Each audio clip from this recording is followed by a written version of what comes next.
transparency is going to be king and queen as we kind of run through the next evolution of what the guest journey and the guest experience will begin to look like. Hello and welcome to the Modern Hotelier presented by Stayflexi, your all-in-one modern operating system for independent hotels.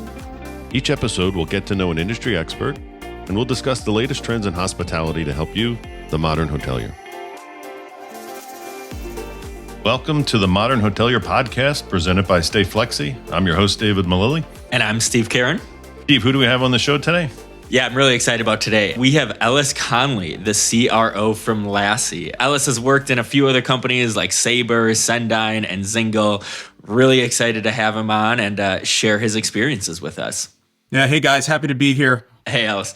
So Ellis, we cover three areas on the show. So first, we're going to ask you some short questions so that the audience can get to know you a little bit better. Okay. Second, Steve and I are going to discuss your career, Lassie. And then finally, we just want to get your thoughts on some of the industry trends and really just the industry as a whole. Okay, sounds good. All right, thank you. So we'll start up. So what was your first job in hospitality? My first job in hospitality. So I worked for a barbecue pit restaurant through 9th and 10th grade in high school. So first job in hospitality, it was called Red Hot and Blue was the name of like I still remember that, was the name of the barbecue place. And it was out in Virginia. And oddly enough, like I had this grandiose idea that I wanted to be a restaurateur, and ended up kind of shifting me to go into culinary school, got a degree out of there. And then I realized that is a very tough business to be in. So now I sell to hotels, right? Because that's a lot easier. That's right. I have actually had their barbecue, Ellis. I used to live in DC and I've been there before. So a small world. What's your favorite hotel? What's my favorite hotel? That's a super broad question, and you're kind of going to put me on the hook because we have a lot of great customers. I can tell you, I've got a family and kids, and we've been doing a lot of staycationing, I would say, over the last few years. We live down in Southern California, and I'm typically an independent hotel guy, but I got to tell you, the Omni La Costa, just for where we are, our point in our life, where our family's at, the ages of our kids, the proximity to us, it's been a savior to our family, I would say, over the course of the last 2 years. So that would probably be my kind of close to home, close to heart. Let's call it my West Coast. And then I have this great affinity for the Archer Hotel in Midtown Manhattan. I've had drinks there with my wife many a times, staring at the Empire State Building, in some of our escapades out in Manhattan when we get a chance to go out there. So I'd say those two are kind of my top 1 and 2. But I've stayed at hundreds of different hotels, and I could probably find something about each and every one of them that would be my top pick. So makes sense. What's the question was either what's the best, worst, or weirdest thing you've seen in a hotel? But I'm really more curious. What's the weirdest thing you've ever seen in a hotel? The weirdest thing that I've ever seen in a hotel. So I've seen some pretty weird people in specific hotels. So if that's the question, I have a lot of answers for that. Like specific to the hotel, something weird, that might be harder for me to pin down. But I'll tell you a story about a hotel that I will never forget. And if you're from New York, Dave, as you are, you probably know this hotel. I don't know if it's still around. It's called the Carter. Oh yeah, it's changed, but I have stories about the Carter also. It's changed. Probably at the time when I was there, it was New Year's Eve, like 1997-ish, right? And I can remember to this day, kind of going up to our floor, and I was with a bunch of other friends. We're packing. I was like 18 people in the elevator. We kind of get to the floor. The elevator starts sinking, right? So we're like, people are like jumping out of every floor. But here's the thing that I remember the most about it. And mind you, at the time we're, 21, 22, so kind of somewhere in that range, right? So young and dumb at this point, right? And I remember kind of coming down into the lobby of the Carter to go out to the festivities close to Times Square and do the whole, New York thing. The staircase kind of cascaded down into the lobby, and it was probably like 40, 45, 50 steps or something like that. And this guy obviously was impaired, right, from the day. But this guy tumbles literally the whole like flight down the stairs, right? Holding a drink, stands up like not a thing happened, didn't spill an ounce of his drink, takes a sip, takes a bow, and walks out the door. This, I swear to you, God, this is something that my friends and I, like my close group of guy friends that were on that trip with me, we still talk about that guy like to this day. So That's hilarious. I don't know if that was weird, but that it was definitely something that I like distinctly remember from a very specific hotel. Do you think he distinctly remembers it? Probably not. I'm pretty sure he doesn't remember. I'm pretty sure he doesn't remember. So if what would you be doing if you weren't in hospitality? What industry do you think you'd be in? I think I'd probably be doing something around, I don't know, like healthcare. You know, I'm a technology sales person, leader, right? Like I get excited about the strategic thought process of how to help people with technology. And, you know, I think I could find myself on the healthcare side of the world. I think I could find myself on I was going to say restaurant, but that's hospitality. So that kind of puts me out of there. So I don't know, something in healthcare, I think maybe helping people, kind of, you know, being a conduit to connecting folks to creating better lives or better healthcare. I don't know, something in that space, I would assume. I can see that. So if you could trade places with someone for a day, who would it be? Could be dead or alive. Oh man, easy. Going back in time. So. Easy. I'm not going back in time. I'm staying right here in the present. My son and I, and my mom and my dad. My mom's from England, by the way. So we are huge Liverpool Premier League football fans. That's soccer for the Americans. I would trade places with Jurgen Klopp for a day in a heartbeat to spend some time at Anfield and sing Never Walk Alone and just do all the things that a quality manager of the best club in the world does. And I would take my son with me because we would get a kick out of it. So that's that awesome. Easily hands down. If I would take you into my son's room or into my garage, you would see the shrine of Liverpool like memorabilia that we have strung throughout the house that my wife has consolidated into the garage into my son's room. I know that feeling. Yeah, exactly. All right. Great. No, good answer. What's a secret talent you have? Secret talent that I have? Look, I think, look, I have an 8-year-old and a 2-year-old, right? So I negotiate more deals before 7 a.m. just to get these kids to school than most salespeople do in a year. I think I have a way of just connecting dots with people, places, things, ideas, concepts, hotels, technology. You know, my secret talent is being able to string together siloed conversations or happenings or events and bring together a strong, you know, kind of strategic thought process around it. I think I've been able to do that throughout my career, and I think that's probably one of my stronger suits. And are your kids more tough negotiators than other people you deal with on a daily basis? I mean, so I have a almost 3-year-old daughter, and there's, you know, she's like, it's like you're dealing with a terrorist, right? Like she doesn't negotiate. It's her way or no way. That's really life. And for those who have had a 2-year-old or have 2-year-olds now, they'll fully understand that comment. I think my son is getting smarter. You know, he's 8, so as he grows up and gets more educated, understands social nuances of the world and how people react, I can see him becoming a very smart young man and just being able to, he's very observant. He sees a lot before he does, and when he does, he knows why he's going to do them, you know, and he's kind of been that way for a while. He gets that a lot more from his mother. I like to move fast, challenge things, create wedges and points of, you know, conversation. And my son will just kind of hang back and go get what he wants sometimes. So All right. So last question, you can answer it for yourself and your son. Who would you rather be, Superman, Batman, or Spider-Man? Yeah, I mean, listen, my son asks me this question like twice a week. If you could be a superhero, who would it be? And it never really changes, to be honest with you. I tell him these reasons why, right? Like Batman, no real superpowers, right? He's just a rich dude who built a lot of really cool toys and is, a badass, essentially.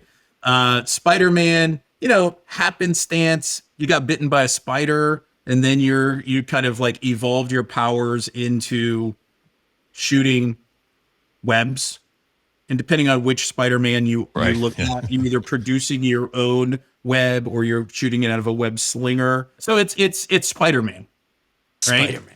It's 100% Spider-Man, and I'll even tell you what my kryptonite is. Right? It's pizza and beer.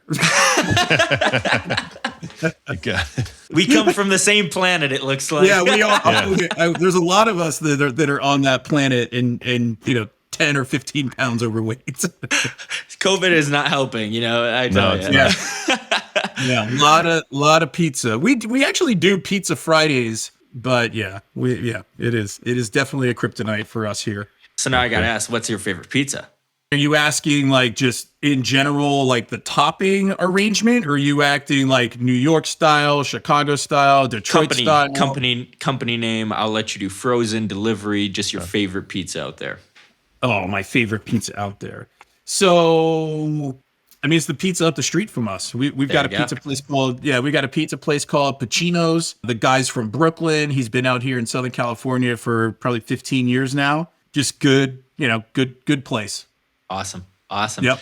So I'd love to learn a little bit more about you and your background. You're based out of Southern California right now. Is that right? I am. All right. Yep. Did you grow up there, or where did you grow up? I did not grow up in Southern California, and I would never leave Southern California at this point now. I think once you come west, it's hard to fathom digging your car out of snow. It's 70. I can look out my window. It's 73 and sunny today. I know some folks are a bit colder these days. I grew up, for the most part, in the Washington, D.C. area, awesome. in and around kind of northern Virginia. The wife and I, we had a condo in downtown D.C. right behind, it was the MCI Center at the time in Chinatown. Probably not the safest. It was a little sketchy back then, but, we go back there now and we take our kids and we show them where we live, and they're like, oh, it was an amazing place, all these lights and all this, this great stuff. Northern Virginia, D.C., and then we moved out to kind of Southern California, San Diego, and north 12-ish years ago. Okay. Yeah. Awesome. So are you a DC sports fan? Unfortunately, yes. So I am a Commanders fan, and by way of geography, a Rams fan, right? Like every single person in my neighborhood are Rams, or Rams, Dodgers, that kind of, or right. Chargers, I guess. But since the Chargers left San Diego, there's a bone of contention there for some folks. Yeah, I'm a Nationals fan. I'm a Caps fan. So for us, from like 2017 until now, like we had a great run, right? We had a World Series, we had a Stanley Cup. Now if Daniel Snyder could just get his shit together, we might be able to get a championship, in the next 20 years. But I highly doubt that. We'll see what happens. You're in the NFC least. I'm an Eagles fan, so I know. Yeah, he's got a good point. I don't think anybody's gonna get Dak in Dallas.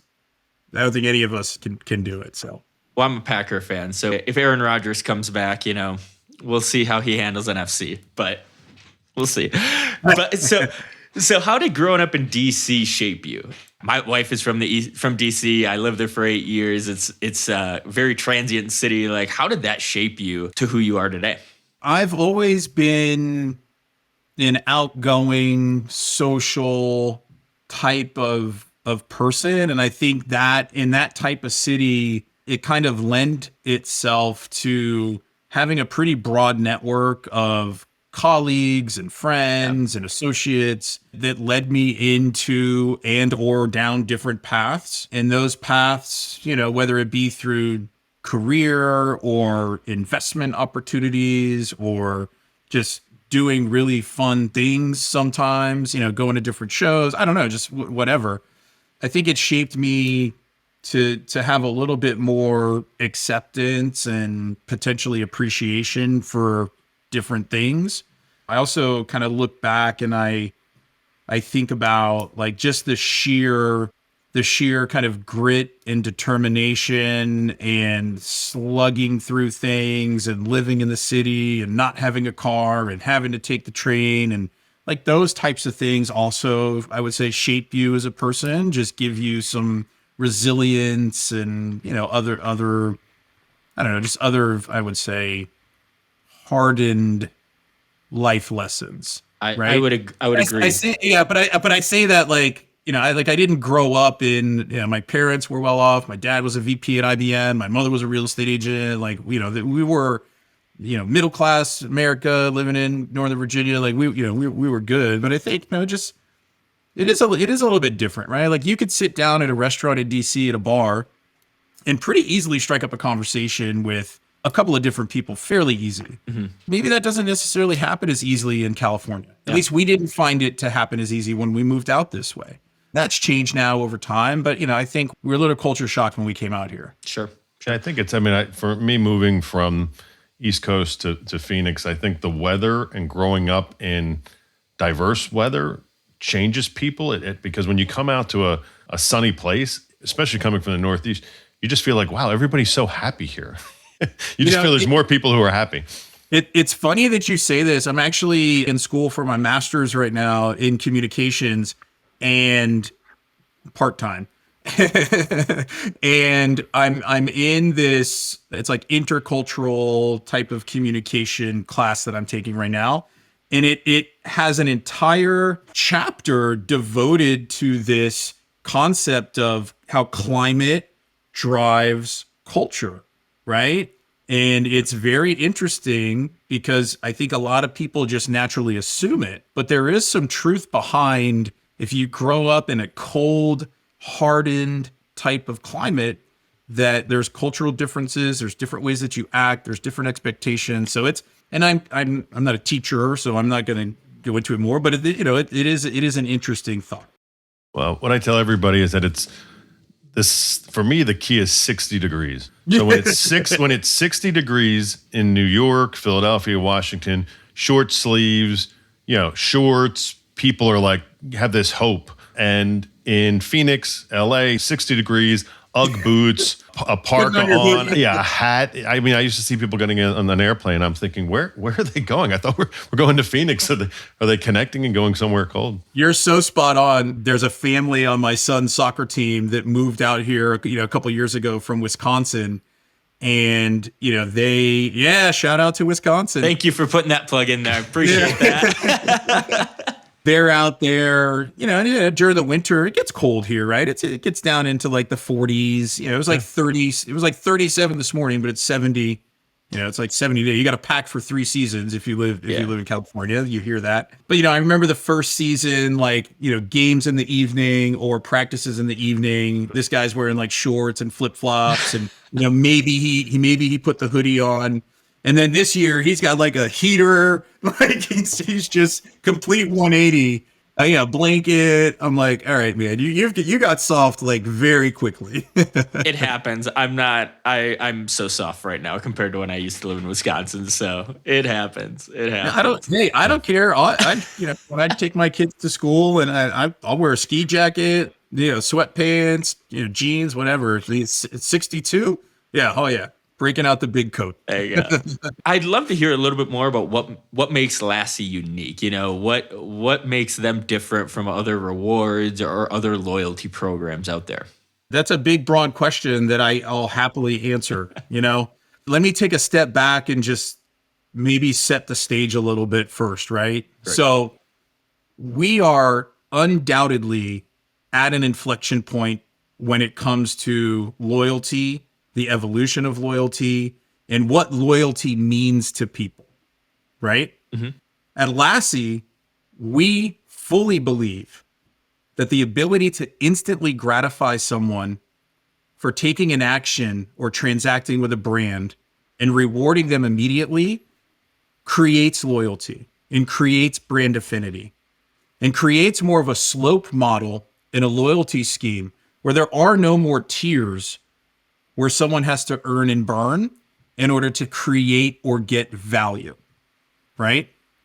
So at Lassie, we really have two products that help us to do this. So we have a product that lives right at the bottom of the booking funnel that helps convert web traffic into direct bookings. Helps convert web traffic into direct bookings. That product's called Convert, right? Keep it simple. So within that product, we're integrated into web, and we're integrated into the booking engine, and we're integrated in like 45 plus booking engines. So pick your poison there.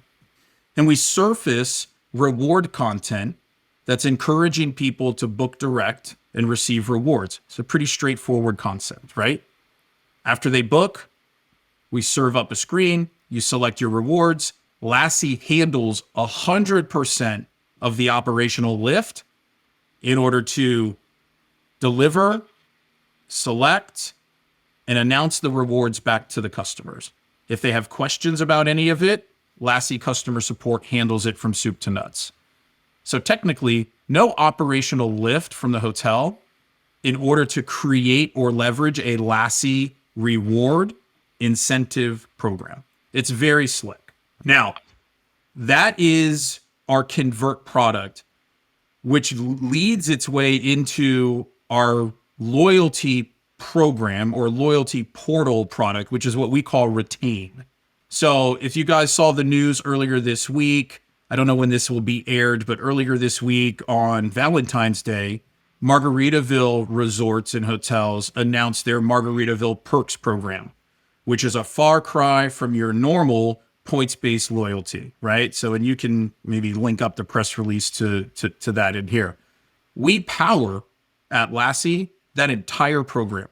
So everything from the sign up to the reward redemption, to the surfacing of Margaritaville on property rewards, to the redemption of those rewards, both on the merchant side, which we handle, and as well as from an operations perspective, redeeming on property rewards as well. So we've built this amazing platform that continues along the lines of consistently rewarding our members or our guests by doing the behaviors that we're asking them to do. That at the end of the day, do what? Drive more revenue, incrementally or not, and drive more brand affinity and loyalty to the brand. And at Lassie, we really think that this is the model that the world will expect moving forward. And we also really think that there is a world where we can parallel to existing points programs, because we don't need to sit in and own the entire infrastructure where there's technical debt and pride and years and years and years of work that have gone into these massive loyalty programs, right? So how do we offer the independent hotel space and the small groups that don't have the ability or money, let's say, to go and build out a robust points-based rewards program, right? There's studies out there that will tell you, unless you have 30,000 rooms in your portfolio, a points-based program just technically doesn't make sense, right? Operationally fulfilling, whatever it may be. So for our independent friends, hey, it's loyalty in a box, right? Open this thing up. We're going to drive conversions immediately the day you stand it up. And we're going to create a portal for you to collect loyalty members that you can engage with them and have some stickiness and start building brand affinity and loyalty. And then in the bigger points-based program, why aren't you offering immediate rewards? Why make somebody earn and burn or wait to get 7 nights or 20 nights or 65 nights or whatever it may be, right? Like, let's incrementally reward them as we're getting to those, right? Because look, points won't go away for the big book. We don't believe that will happen. We do believe in those big programs that there's an area of opportunity to drive much more satisfied loyalty members by leveraging an instant gratification engine like Lassie. Awesome. What type of rewards are we going to, our guests going to be able to redeem through Lassie? Yeah. So, we've got over 1,000 merchant partners where we've gone out and negotiated the offers, right? So first and foremost, you're not going to find the same offers on the sites out there, Retail Me Not and these other types of things where people automatically may go and assume that they will. That's not going to happen, right? Now, the rewards span the gamut, Steve. They span the gamut from gift cards to subscription service discounts to mystery gift box deliveries to $10 in Bitcoin from Coinbase to charitable donations, plant a tree, carbon offset. We've really gone out and done a really sound job of creating an environment or a catalog of merchants that can fit for any type of segment in the hotel spectrum. If you're an economy brand, we've got economy style rewards that are going to play into your customer base. If you want luxury, right? That's where some of that charitable and philanthropic type of offers will start to make a lot more sense as well, right? At least that's what brands normally think. Here's the interesting thing. A lot of times what people think isn't what the AI in our engine delivers and then is most successful with. Mm-hmm. So, there's always a component of we want to maintain our brand. We want to make sure that we're serving out the right offers, which we can do, right? We can gate and fence and make sure that they're getting those specific offers. But the reality is people see a higher perceived value from the offers that we give versus a 35% night off on your third day of your stay or cash back. Like, who cares about 5% cash back on a 400 night stay? Right. Like $8, or whatever the number is. Like, come on. I mean, imagine that, right? Like right. $8 to $16 or whatever the number is versus a $25 credit to the ticket network where you could go to sporting events, where you can go to concerts or shows. So that's the $25 value there. A $25 credit to Lululemon, Steve, I know you're shopping there. Absolutely. Right? So now you're sitting at $50. And then we throw in a $30 credit to Wink Wine, where you can go and get yourself a nice bottle. You look like a Pinot Grigio guy, or maybe a Cab Sauv. I don't know. Cab Sauv. Right? Cab Sauv works. Okay, so now we're sitting at $80. Yeah. That's pure value that you will walk home with today. Just for staying at a hotel. Unreal. That's awesome. Yeah. Ellis, you and I have known each other for a couple of years now. Respect you. Hopefully we get to work together someday. What do you think's the number one trait you look for in a salesperson? Oh, number one trait I look for in a salesperson. For me, there's really two answers to this. I like salespeople that like to make money, right? Yeah. And then usually the ones that do and the ones that are successful at it are relentless in their pursuits.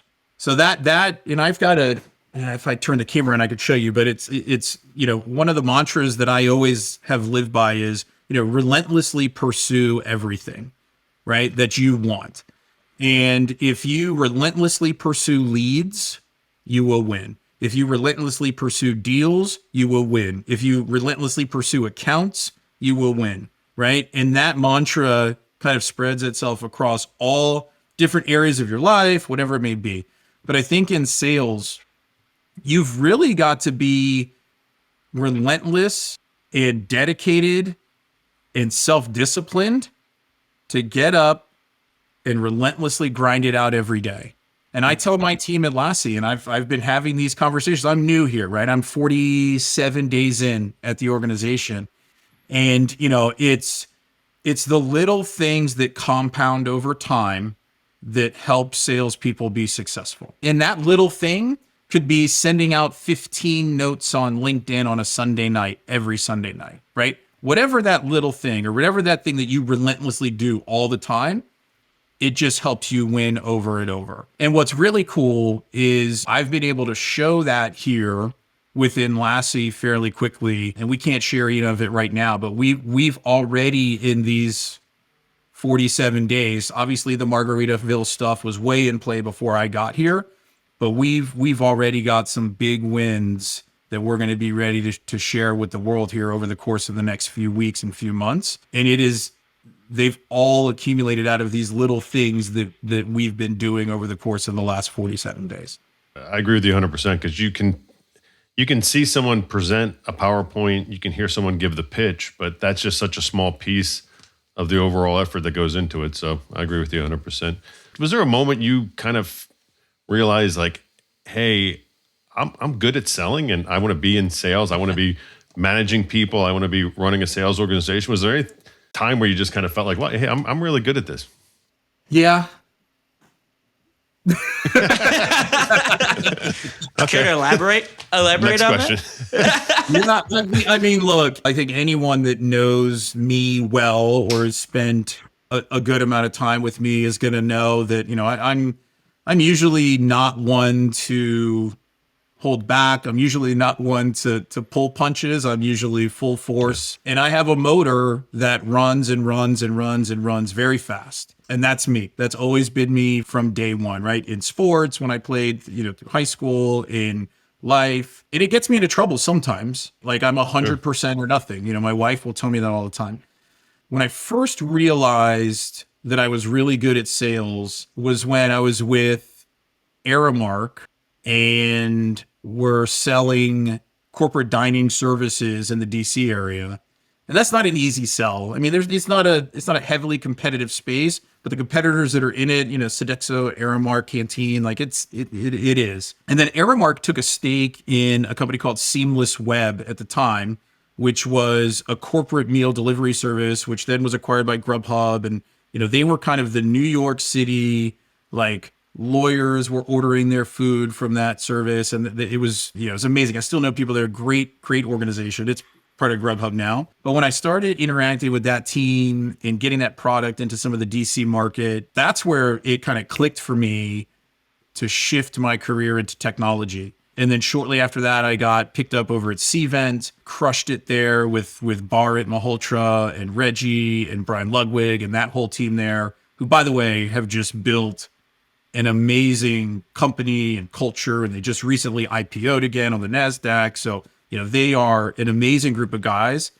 And I owe a lot of my career to some of the things that I learned while I was at that company.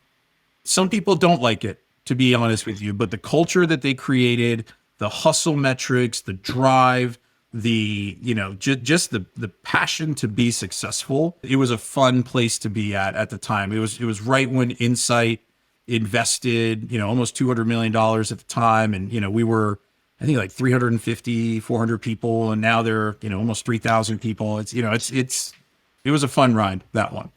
Awesome. And as you've grown, obviously, since Cvent and now you're CRO, what tools are you using to continually learn? Any books that you're reading, or how are you continually staying on top of your game? Yeah. I mean, look, I always get worried if my blade's going to get dull, right. So I think that's the context of the question. I feel like coming to Lassie, and I was advising with Jen, our CEO, who's amazing, by the way. She's built a phenomenal company, great products, smart. I say wicked smart because she's from Boston. So we always get a kick out of that.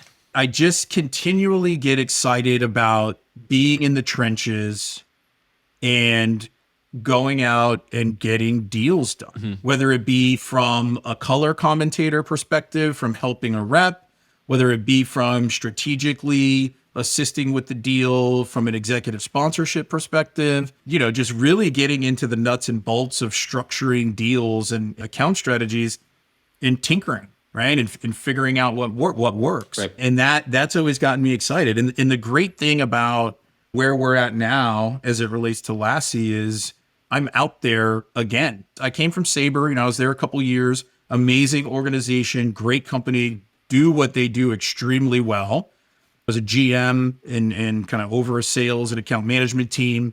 But was I in the weeds every day, tactically, like in every deal? No. I was at Sabre. I was forecasting and sitting on committees and, planning kickoffs and doing that kind of stuff. This really brings me back to, some exciting time for me personally. It's been, and I was talking to Jen. As I said, we signed a massive contract this morning, and first person I called was my wife. And then I called Jen and I was like, hey, you know, it was like that feeling, that ecstatic feeling of closing $1 million deal in a startup was like, it's great. Yeah. There's nothing like it. So, There's nothing like it. yeah, there's not. There's not. there's nothing like it. It's so funny because when you look at sales, it's so I explained to my wife, it's like sports because there's no greater high than when your team wins a game or wins it all, and there's no greater low than when you think you've got that sale and you lose, and you're right there and you think you got it. You hit it on the head, and I was talking to our company just last week. Some of the things that we've talked about here, right? Like the compounding effect of just doing things consistently and relentlessly. It's that thing where, in general, whether you're picking up the phone and calling, or whether you're rattling off 50 emails, or you're connecting with people on LinkedIn, or you're mingling around at a conference, whatever arena you're sitting in, if you start to find your flow in the ebb and flow portion of sales, if you start to find your flow, double down, right? That is the time to put in the extra email, to pick up the phone 10 extra times, to send those 7 different request connections on LinkedIn, to try to find 2 other people at that conference to talk to, because it's not just the sales mojo or the sales karma, which I believe in 100%. Don't get me wrong. But the better your conversations are, the better your confidence is, and the better you're relaying information to customers, and it usually will begin to resonate better. So when you find yourself in that flow, you got to try to stay up there as long as you possibly can. This is the part. You asked me what's my special talent. If I have 7 conversations across the course of the day, obviously my 7th conversation should be the best conversation of the day, right? It's like laying hardwood floor. If you've ever done it, I recommend paying someone to do it. It's yes, but I will tell you, the last piece of hardwood that you lay is going to look much better and be much easier than the first piece of hardwood that you lay on that floor. So, you're able in that context to string together those 6 conversations prior to that 7th, take the information and filter it from what the responses from those people have been, and give that 7th person a better answer, or ask that 7th person a better question. Mm-hmm. You guys are going down the sales route. You didn't tell me you were going to be doing this. I live in this. I love this. We're going to have you on again just to talk about sales, so don't worry. Yeah, it is funny you said that because real quick story for Christmas. My son is 14. He's into jigsaw puzzles, which is weird, but he is. So I go out and I buy him some jigsaw puzzles. I don't know jigsaw puzzles. So I buy 1,000-piece jigsaw puzzle. Okay. And he says, that's too much. I can't do that. I'm doing like 100 pieces. And I said, so you're not going to do it? He said, no. So guess what? I did it. And when I put that last piece in, it was like the best feeling of the world.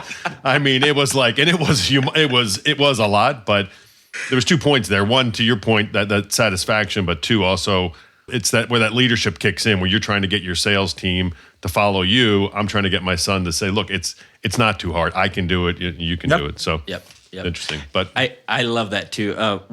My first sales job was selling Cutco knives, and my boss told me, and I still live by these words, is enthusiasm is contagious. So you're talking about getting on that high. Once you're there, you're excited.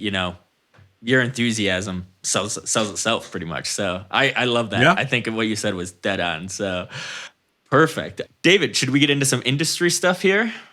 Yep, let's jump right in. Let's go. So, Ellis, what's some advice you would give somebody that's just starting out in hospitality? Maybe not even starting out, somebody who's like, hey, I found my passion. I love hospitality and I want to grow my career here.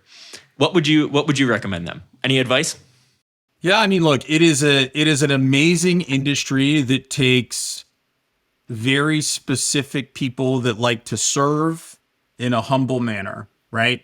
Like on the hospitality side. That's what it is, being hospitable. If that isn't something that you enjoy doing, then it's probably not the right business for you. I think there's all different types of directions as you're getting into hospitality where this could go. I was guest speaking on Monday night at NYU for the Hospitality Masters program. And I think that nowadays with on property, above property, technology, services around hotels. I mean, there is just a ton of different avenues in which you could go down, right? The finance route, the REIT route, the asset managed route, the marketing side of it, the tactical sales portion. I mean, you can pick your poison for whichever way you want to go in this business. The industry does truly come back to its people, right? When you're presenting technology to hotels, or when you're trying to sell a franchise flag to an owner, everyone for the most part are in it together, right? I mean, it's a big industry. It powers a lot of jobs across the world. I would just say, just be mindful that you have the opportunity to chart your own course. Like if you start out on property and find that doesn't suit the type of outcome or lifestyle or financials that you want to do, there's all other types of opportunities to stay connected to the industry. So, explore them. Yeah. One of the biggest things that you start seeing from hotel technology companies is going and finding people that worked in hotels that use their technology and can tell a great story behind it. So that's one area. Obviously, I'm a technologist and sell travel tech and have for many, many years. So that's kind of my view on it. But I would say just don't think you're pigeonholed into one part of the industry, because it's broad. I like that. There's a lot of talk of it, contactlessness and all these things. What do you think kind of the guest experience should look like in hotels? What do you think hotels should be doing differently around really just kind of the guest experience? As you said, you've traveled a lot, stayed at a lot of hotels. What do you think that just needs to change that hasn't changed? I mean, look, when I was chief revenue at Trust You, we actually acquired Checkmate, which was a messaging company. Now we're going back 8 years now. So some folks have been thinking about contactless and kind of managing through messaging for many, many years. I don't think that the contactless part of what the guest journey looks like, I don't think that will ever go away. I think what we need to do as an industry is understand the balance and understand the preferences of people around what that balance needs and should be. Because it's not a blanket experience or guest journey that we put out there for everyone. We segment, right? We put ourselves in the CRM world. We segment our guests by that specifically. But I think we're going to continue to evolve. I think COVID gave hoteliers an opportunity to look at their technology stacks, go back to the vendors, ask for better pricing, all the stuff that we went through. If you were in a technology company through COVID, I'm sure you get what I'm saying here. All those things that we went through, kind of opened the door for a lot of folks. And there were actually companies that killed it through COVID. COVID's going to be a thing, at least we'll be talking about it for a little while and the impact on the industry. But I think there's an element of transparency that we've got to adopt full force, especially kind of managing guest expectations prior to arrival, just managing guest expectations from the onset. I think that's probably the biggest thing, right? It's like, why do hotels get bad reviews outside of bad service, right? Okay, you have bad service, something happens. Okay, I understand that. But there's always this story. And when I was at Trust You, review, aggregation platform, social analytics, and we would always kind of tell this story about not being transparent and having a right expectation set. And it's the story of like a gentleman with his family who got an extremely steep discount to go to the Ritz-Carlton. And instead of paying your $600 a night, he got it for, $199 on some, whatever it may be. This is a made up story, guys, by the way. So just know that. So he's paying $199 for his night stay, but then he goes to the restaurant and it costs him like $1,000, right? So he gets off and he rattles off a review like, how on earth are you going to charge me $1,000? And the moral of the story is they never should have sold that rate. Or if they did sell that rate, they should have set the expectation around what the rest of it was, right? So, yeah. So I think transparency is going to be king and queen as we kind of run through the next evolution of what the guest journey and the guest experience will begin to look like. I love that. How is Metaverse and Web 3.0? Any idea, big question here. There you go. Any idea how that's going to affect hospitality? I mean, look, there's already companies that are doing this, right? Yeah. Like Don Berger from Social Tables created a venue diagramming software that would allow planners to come in and view a hotel in a simulated environment.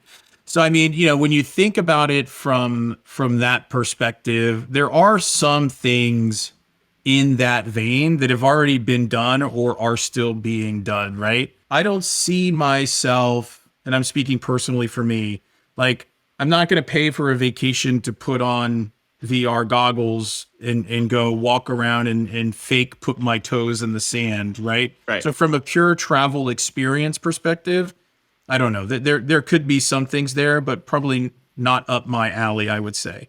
I do think there are going to be some areas of opportunity, to create experiences within that at hotels, to leverage the metaverse in the kind of path to purchase journey, potentially around, I don't know, like getting people excited about a brand or getting people excited about a property. So I think there'll be some ad marketing type of things that would happen around there.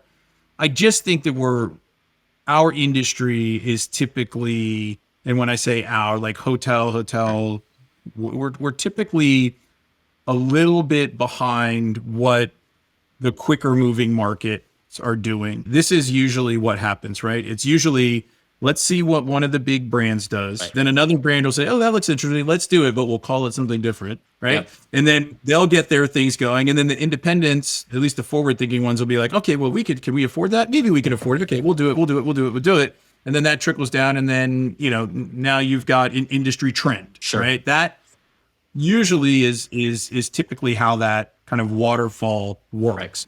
Right. I would say on the metaverse, for me, I'll wait and see, what's Marriott going to do with it? What's Hilton or Hyatt going to do with it? And then from there, see what kind of trickles down. And I know that's an easy answer to give, but unfortunately that's the best answer that I got That's all for right. you guys. I'm curious about this. You think the Hiltons and the big brands will lead the charge and not more like a small group? Or I'm just thinking of a few. I don't want to name drop them here, but so those forward-thinking hotel groups that might have 5 hotels, but hey, let's check out this metaverse and use it for marketing.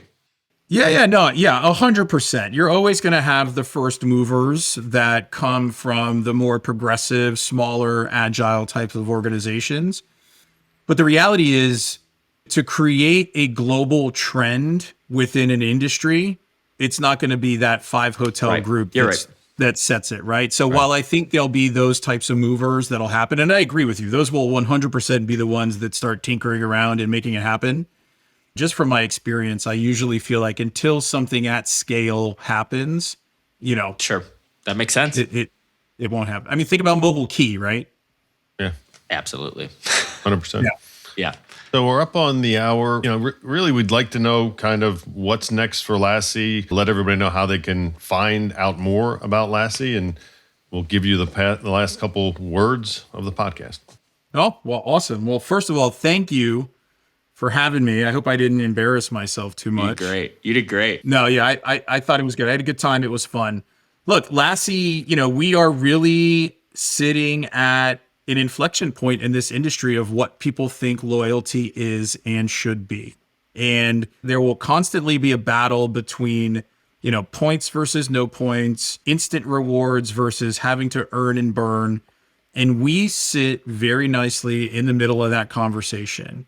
We are working on a myriad of different things that will allow us to go out and support an incentive engine or a reward engine within different environments of hotel. So right now we're sitting on web and the booking engine at the bottom of the funnel to help drive conversion. So as a hotel marketer, your job is to fill the top of the funnel with social ad, retargeting, meta, maybe. I guess meta is probably a little bit further down the funnel. But you're spending OpEx in order to do that every year. There's a line item for it, right? So why not protect that investment with a product that's going to help you drive more conversion, right? And I'm not talking about an attribution hijacker, like a pop-up that says there's 20 million people on this website right now, or like a rate parity component that sits up. All those things have value, but we know we're driving the booking because people select and redeem the rewards, right? Like when we put our A/B test up, and we will happily put our money where our mouth is on any environment. When we put our A/B test up, we see in so non-exposed Lassie content versus exposed Lassie content, we see on average 41 increase in direct bookings. Wow. 40%, right? So you think about that from a perspective, right? Yeah. You think about that from, okay, maybe on a good day, my booking engine currently is getting me 2%, 2.5%, right? The really good ones may get 4%. I mean, believe me, I know. I was at Sabre, so I know. I'm not going to share it, but I know what the numbers are. Yeah. If you could take 2% to 2.5%, that is massive, and that's one hotel. Think about your 40 hotel portfolio, your 60 hotel portfolio, your 200 hotel portfolio. That's magic, right? Magic. That's awesome. The other piece is that's the direct booking channel, right? So if you're getting 20% of your bookings direct, where are the rest of your bookings coming from? Okay, what's your channel strategy? So your OTA, right? Wholesale, maybe. What's the other big one? Call center, right? So we have created a product that our reward engine plugs into call center environments. So an agent, while they're on the phone with someone, can offer reward upon booking, or can offer a premium value reward if the sale is starting to slip to keep them engaged. So now we're adding a component to the Lassie product suite that's driving conversion, not only on web, but now also in another direct channel through voice. And then you will also begin to see other channels that we are looking at currently to drive more behaviors that hoteliers are looking for. I'll just give you a kaleidoscope of ideas, right? So you want more people to fill out your surveys? How would you do that? You want somebody to buy something on property? You could incentivize them to do that. That talk track could go on forever and ever and ever. There's a lot of different ways that we as a product, as a company, can be leveraged within and across the entire hotel ecosystem. And if you want to talk to us, you can reach us at hello@Lassie, LAASIE.ai. And it's Lassie like the dog. So I don't know if I'm old, so I know who Lassie the dog is. So a loyal dog, right? So always loyal. And then LAASIE. So loyalty as a service, right? So that's also a component of what it is. We are on the forefront of loyalty. That's awesome. And if you don't have a loyalty program, and if you don't think that you can build one or support one, you should have a look, because we're one line of code. Awesome. To plug in for our Convert product and the web and the booking engine. And we can stand up the loyalty portal fairly quickly. And if you want to take a look, sign up for Margaritaville perks and click around in there, because that's all powered on us. Awesome. So if you want to increase direct bookings, conversions, bring in more revenue, and increase the guest experience, hit up Ellis at Lassie. We'll put his email down below to make sure, or maybe not, maybe your email, hello@Lassie. We'll put one of them in there that somebody will be able to reach you. Perfect. Phone number, home address. Yeah. Well, thank you very much. Yeah. Well, thank you very much for the time. Congratulations on the Margaritaville announcement. Congratulations on your win, which I think when we release this, we'll be able to put information on that. Appreciate your time. We know you're busy. Those of you who have made it all the way through and watched it, there will be more episodes of the Modern Hotelier presented by Stayflexi, and we appreciate your time. Thank you, Steve. And you, David. that's all we have for today. Awesome. All right. Thanks, Bye, Ellis. guys. Thank you. You made it to the end of the Modern Hotelier. Thanks for watching. Make sure to like and subscribe below. The Modern Hotelier is produced by Make More Media and presented by Stayflexi. Stayflexi is your modern operating system for independent hotels. If you'd like to learn more, feel free to go to stayflexi.com, or if you'd rather talk to me, message me on LinkedIn or shoot me an email at steve.karen@stayflexi.com. Thanks and have a great day.